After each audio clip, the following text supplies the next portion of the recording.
आखिर कैसे हुआ था रावण का जन्म और राक्षस के रूप में ही क्यों हुआ उनका जन्म।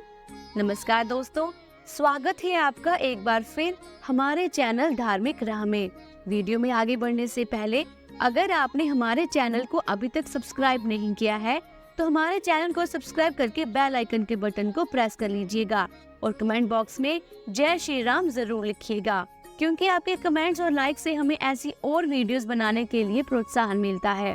दोस्तों, लोग लंकापति रावण को अनीति, अनाचार, दंभ, काम, क्रोध, लोभ, अधर्म और बुराई का प्रतीक मानते हैं और उससे घृणा करते हैं। परंतु सबसे महत्वपूर्ण बात यह है कि दशानन रावण में कितना ही राक्षसत्व क्यों ना हो, उसके गुणों की भी अनदेखी नहीं की जा सकती। रावण में अवगुण की अपेक्षा गुण अधिक थे। रावण एक प्रकांड विद्वान था, वेद शास्त्रों पर उसकी अच्छी पकड़ थी और वह भगवान भोले शंकर जी का अनन्य भक्त था। उसे तंत्र, मंत्र, सिद्धियां तथा कई गूढ़ विद्याओं का ज्ञान था।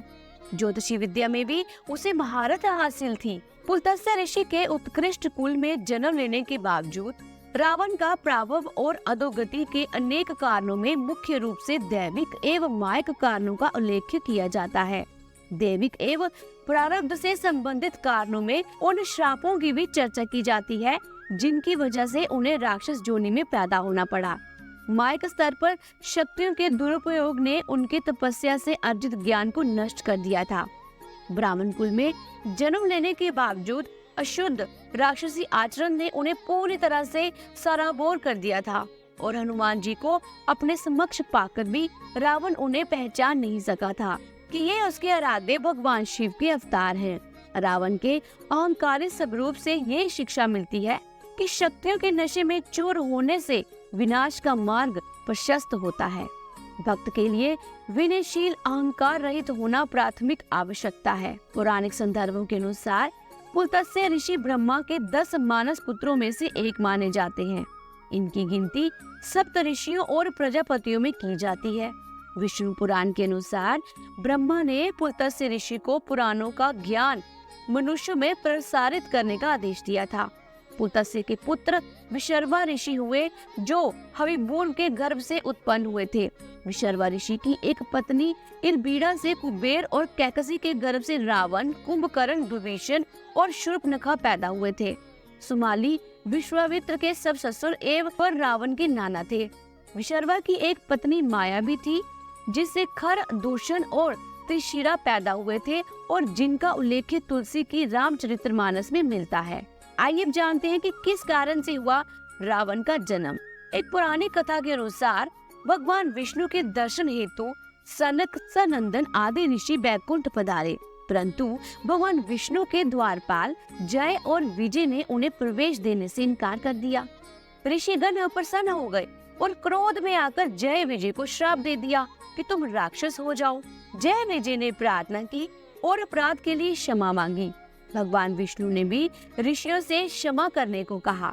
तब ऋषियों ने अपने श्राप की तीव्रता कम की और कहा कि 3 जन्मों तक तुम्हें राक्षस योनि में रहना पड़ेगा और उसके बाद तुम पुनः इस पद पर प्रतिष्ठित हो सकोगे। इसके साथ एक और भी शर्त रखी कि भगवान विष्णु या उनके किसी अवतारी स्वरूप के हाथों से तुम्हारा मरना अनिवार्य होगा। ये श्राप राक्षस राज लंकापति दशानन रावण के जन्म की आदि गाथा है। भगवान विष्णु के ये द्वारपाल पहले जन्म में हिरण्याक्ष व हिरण्यकशिपु राक्षसों के रूप में जन्मे। हिरण्याक्ष राक्षस बहुत शक्तिशाली था और उसने पृथ्वी को उठाकर पाताल लोक में पहुंचा दिया था। पृथ्वी की पवित्रता बहाल करने के लिए भगवान विष्णु जी को बराह अवतार धारण करना पड़ा था। फिर विष्णु ने हिरण्याक्ष का वध कर पृथ्वी को मुक्त कराया था।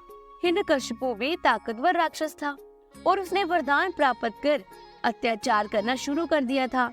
भगवान विष्णु द्वारा अपने भाई हिरण्याक्ष का वध करने की वजह से हिरण्यकशिपु विष्णु विरोधी था और अपने विष्णु भक्त पुत्र प्रहलाद को मरवाने के लिए उसने कोई कसर नहीं छोड़ी थी। फिर भगवान विष्णु ने नरसिंह अवतार धारण कर हिरण्यकशिपु का वध कर दिया। खंबे से नरसिंह भगवान का प्रकट होना ईश्वर की शाश्वत सर्वव्यापी उपस्थिति का ही प्रमाण है। दूसरे जन्म में त्रेता युग में ये दोनों भाई रावण और कुंभकर्ण के रूप में पैदा हुए और तीसरे जन्म में द्वापर युग में जब भगवान विष्णु ने श्री कृष्ण के रूप में जन्म लिया, तब ये दोनों शिशुपाल व दंतवक्त्र नाम के अनाचारी के रूप में पैदा हुए थे। इन दोनों का ही वध भगवान श्री कृष्ण के ही हाथों हुआ। त्रेता युग में रावण के अत्याचारों से सर्वत्र त्राही त्राही मची हुई थी। रावण का अत्यंत विकराल स्वरूप था और वह स्वभाव से क्रूर था। उसने सिद्धियों की प्राप्ति हेतु अनेक वर्षों तक तप किया और यहाँ तक कि उसने अपने सिर को अग्नि में भेंट तक कर दिया। ब्रह्मा ने प्रसन्न होकर रावण को वर दिया कि दैत्य, दानव, यक्ष कोई भी तुम्हें परास्त नहीं कर सकेगा, परंतु इसमें नर और वानर को शुमार नहीं किया गया था। इसलिए नर रूप में भगवान श्री राम ने जन्म लिया, जिन्होंने वानरों की सहायता से लंका पर आक्रमण किया और रावण तथा उसके कुल का विनाश हुआ। प्राकंड पंडित एवं ज्ञाता होने के नाते रावण स्वयं ये जानता था कि श्री राम के रूप में भगवान विष्णु का अवतार हुआ है। छल से उसने माता सीता का हरण कर लिया और अपने महल में रखने की अपेक्षा अशोक वाटिका में रखा था। खर, दूषण और त्रिशिरा की मृत्यु के बाद रावण को पूर्ण रूप से अवगत हो गया था कि वह मेरे जैसे बलशाली पुरुष थे, जिन्हें भगवान के सिवा और कोई नहीं मार सकता था। दोस्तों, अगर देखा जाए तो रावण एक विचारक व दार्शनिक पुरुष था। वह आश्वस्त था कि यदि मर्यादा पुरुषोत्तम श्री राम भगवान है तो उनके हाथों मरकर उनके लोक में जाना उत्तम है, और यदि वे मानव हैं तो उन्हें परास्त करके सांसारिक यश प्राप्त करना भी उचित है।